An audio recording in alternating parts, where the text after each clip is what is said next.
I was in the fourth grade, which is year 4, so I was 8 or 9 years old. I was one of about 20 children from my school. I remember the principal of my elementary school, Chase School, asking me to come to the office and sitting me down with all of these adults.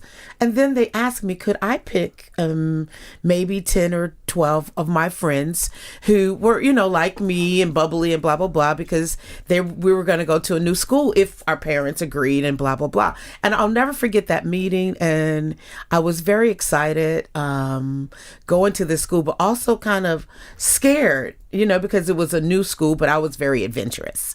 And I was the leader of the pack as usual. So I remember going there and we had to take the yellow bus. Very iconic. Oh gosh, but it's not fun in the neighborhood when you're getting on the yellow bus. You get teased by everybody, as some people know. But, we went anyway, and it was quite interesting. It was like the first time of integration in America from, transferring from all of that Southern discord that was going on. There was a lot of racism going on in the South, and Martin Luther King was part of the peace movement and process to help unify people, no matter your color, creed, skin, religion, race, whatever. And I was like one of those first kids. I guess I've been a pioneer all my life. I was going to say, it's that word pioneer again, isn't it?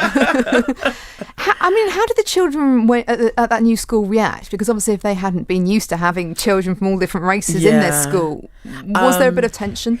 It was a little bit daunting, actually, because some of the parents did not want us there at that school.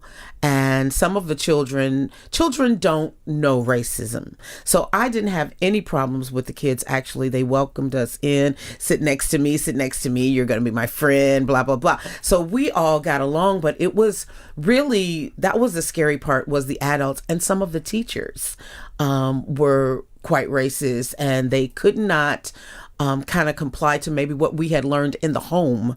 And we would ask questions about some of the things that were in the school books. We're like, well, we weren't taught that. And when you can't be a kid. So what kind of things were in the school books then? Well, it was just different. Like, we were brought up with Black history in your home because it wasn't always in the books. So sometimes they would have just plain Anglo-Saxon history, let's just put it that way. We're like, that's not really true. My mother or my father told me that before, Columbus came, the Indians were here. So it couldn't have been that he discovered an empty place if there were people here. That was one of the big things that always got me in trouble.